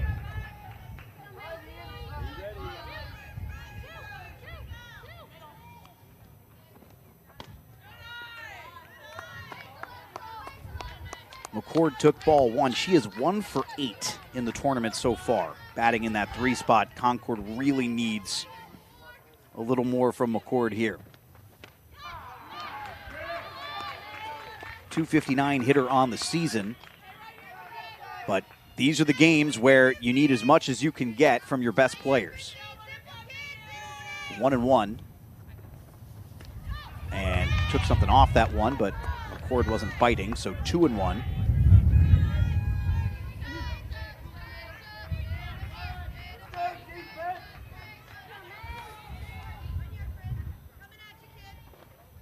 And this one hit softly to Warnick. Warnick double clutch. The throw to first not in time.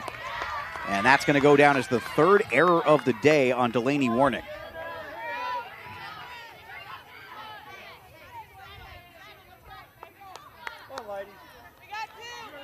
Lewis advances to second.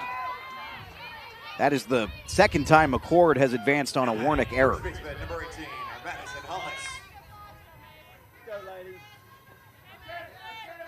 So now Madison Hollis, who has had a difficult tournament at the plate and obviously was pulled from this game off the mound, has a chance here to do something special for Concord. 0 for 9 in this tournament, but it's really always about the next at-bat. It is not about the last at-bat. And she gets ahead 2-0 in this count. Macy Bogus has battled the entire game.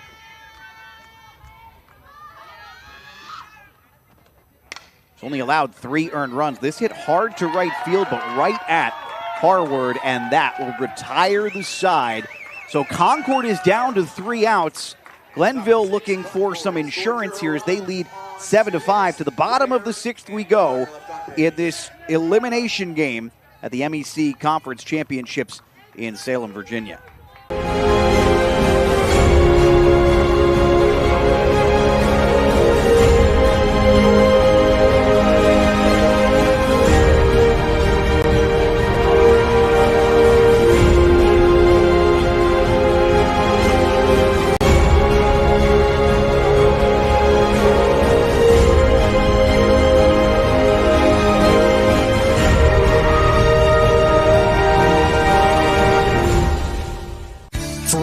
Decades, the health plan has been rooted in your community and the state of West Virginia. A steady part of your family and your business. We're here for you with health services designed to manage and improve your well-being. The health plan is powered by a team of dedicated healthcare professionals and trusted local partners because your health deserves more than just coverage. It deserves commitment. The health plan. Here for you. Bottom of the 6th inning, it is the 2, 3, and 4 hitters for the Pioneers. Burns, Warnick, and Nolan due up. Lillian Burns today is 1 for 3.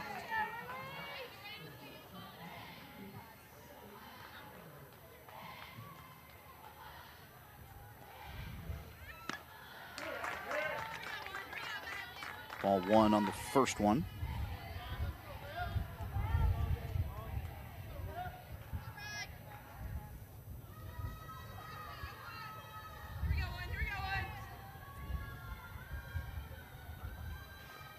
Next pitch on the 1-0 is in there for a strike from Reagan Hintz.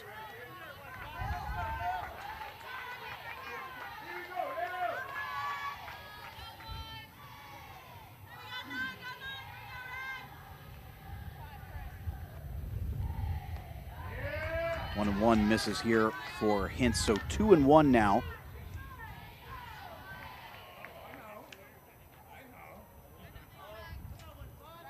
Burns' 49th start of the season. And that will be ball 3. Gets out to a 3-1 count. Bottom of the 6th now over on the other field. West Virginia State has taken a 6-3 lead over Frostburg. And that is potentially a dagger for the Bobcats. They'll have to battle back. West Virginia State looking to stay alive, potentially get an upset. As we mentioned, it has been a very chalky first 2 days of the tournament. 7 favorites by seed have won to just 1 underdog. The 1 underdog is West Virginia State. They're trying to do it again right now. Burns will take first on the walk.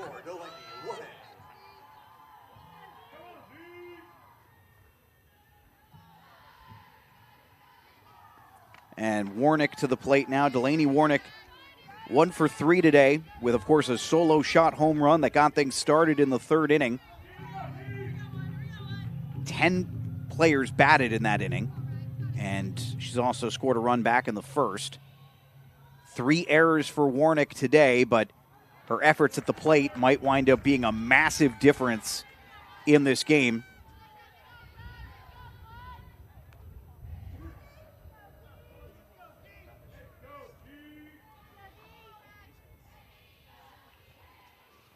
Kind of a weird game for Delaney Warnick. Only had 10 errors in, 53 games this season. And then in game 54, has 3 of them.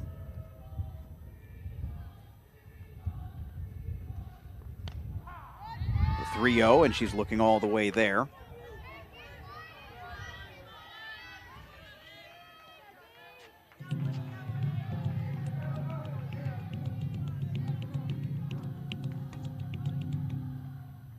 Runner on first, nobody out, and Warnick is going to take first base with the walk, and that's back-to-back walks issued here. And I wonder if you're Elisa Tassler, you have to think about, do we go another pitcher here? Because I don't know that you can afford to walk in. It's one thing to walk into the top of the 7th down by 2, but it is another thing entirely if you give up more here to try to walk in down 5 or 6. But all year they've only used 3 pitchers, and Josie Irvin only appeared 6 times before this. So they may just be rolling with Hintz one way or another here. Nolan to the plate. Emily Nolan on the day is 1 for 2 in this game. And she is bunting. That's a really nice bunt laid down. And Hintz throws on to first in time, but now Burns and Warnick are in scoring position. For Kylie Goodman, who is 2 for 3 today with 2 singles.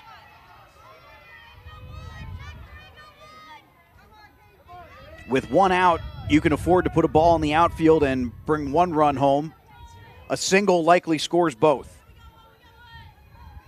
Assuming Delaney Warnick's not too beaten up from what's gone on today in the field. And first pitch swinging this towards center field. And going over to make the play is Lewis. All the runners will tag and all the runners are safe. Burns comes in to give Glenville an 8-5 lead. Warnick heads to third. Back-to-back sacrifices do the job. An insurance marker desperately needed for Glenville State. They lead by 3 now with Zaylee Seda coming to the plate, 1 for 3 today.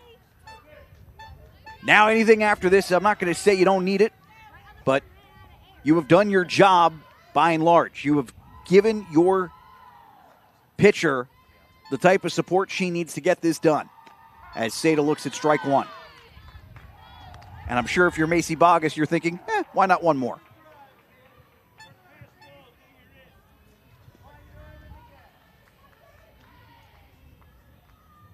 Looks like Frostburg State is headed to the 7th inning, trailing by 3. So that game will definitively go to a bottom half of the 7th as the Bobcats are trying to avoid elimination as a 2 seed.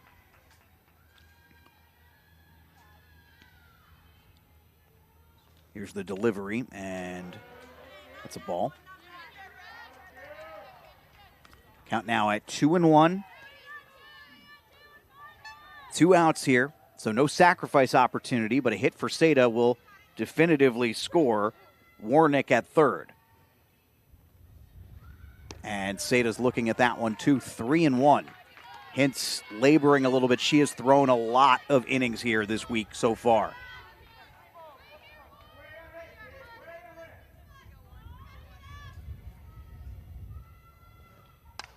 And Seda pops this one up. Might have done the job. Yes, Grace Dodson makes the play. So 1 insurance run comes across. It is 8-5 Glenville. They will try to close this one out. Concord has 3 outs to try and survive elimination here on the final game of the 2nd day of the MEC Softball Championships. Back in a moment.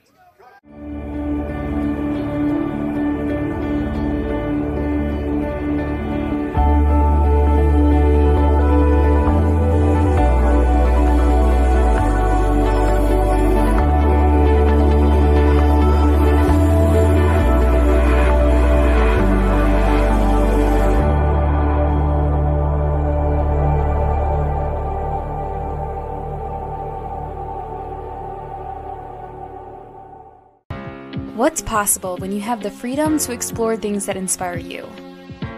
To be a part of a community that supports and challenges you. Where can you go to find the space and time to reach your goals? Who can you become when you're able to make connections in a place where you belong? Find out what's possible at Frostburg State University.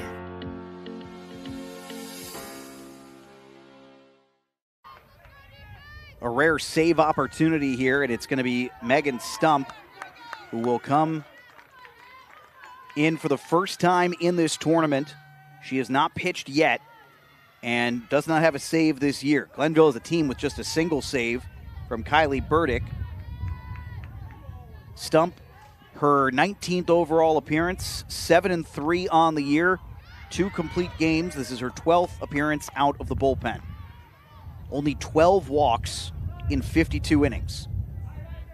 Opposing hitters hitting around 250 against her, and now 0-1 as Knighton, Giles, and Schulter. And while Knighton is 2 for 3, Giles is 1 for 3, Schulter is the real concern there. While she's not typically a big, critical hitter in high leverage moments, she is 3 for 3 today with a double, 2 singles, and 3 runs batted in. And when you're hot, you're hot. And if you're Elisa Tassler, you're grateful that your hottest hitter has a chance here. But Stump on the 0-2 overpowers Knighton, and that is strike 3. 2 outs away for Stump and the Pioneers.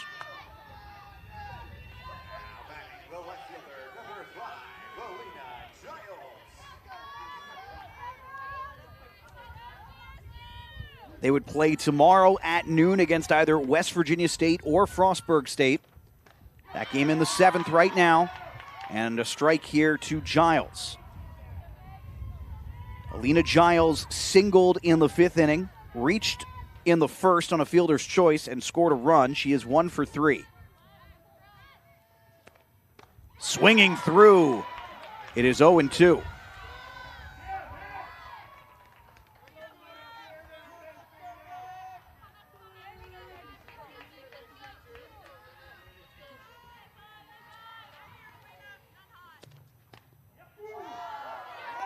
Looking at that one for a ball, and Glenville faithful were, I think, hoping for a strike 3 call there.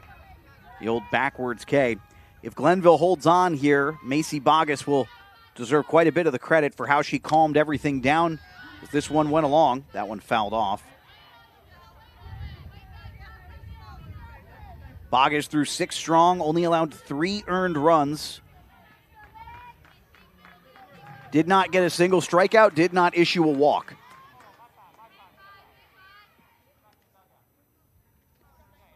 And we have time called.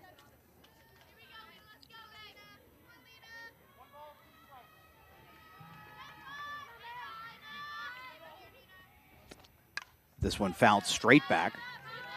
Grateful for the net there. That one was making a beeline for either the 2nd or 3rd floor of this press box. We're, of course, here on the 2nd floor. 3rd floor is the PA. Gorgeous facility here, Moyer Sports Complex. Been great to be here so far, and still 2 more days to go of this softball tournament. Semifinal Friday will narrow us down to 2 teams remaining. Count now 2-2. But we are mere moments away from finding out who our final 4 will be. And that one in there for a called strike 3. Backwards K, hang it for Stump. And now the Mountain Lions, who opened up a 4-1 lead, led 5-1 in the 3rd, are down to their final out.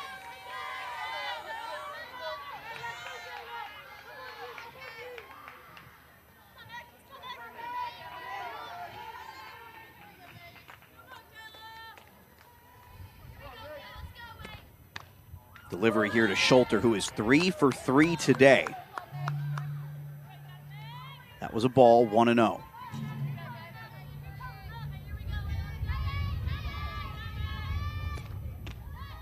Looking at that one from Stump, and it is also a ball, 2-0. Not the player you want to get behind right now, worth noting. She has just been rock solid at the plate today. And she's going to take ball 3, a little bit high.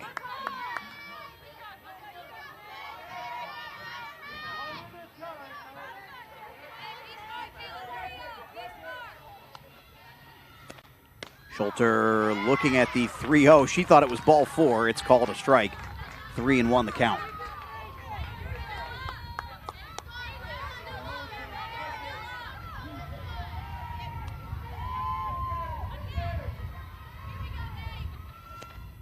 This one fouled back, and now it is a full count Stump is one pitch away from ending this and sending Glenville State into Friday.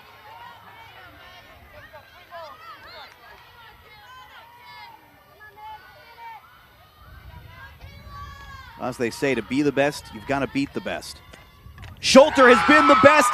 She goes down. Stump strikes out the side and gets the save, and Glenville State is moving on. An 8-5 victory for the Pioneers. They pick up their 41st win of this remarkable season and knock Concord out of this tournament.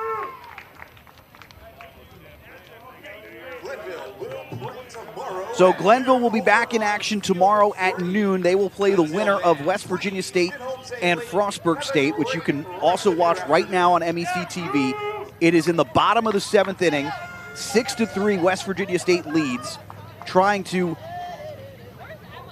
earn the second upset of the day. Only one upset exists. It's West Virginia State in the losers bracket. They're trying to do it again and knock Frostburg State out. But we'll know more then. Watch it all on MEC TV. I'm Alex Wiederspiel saying so long for today.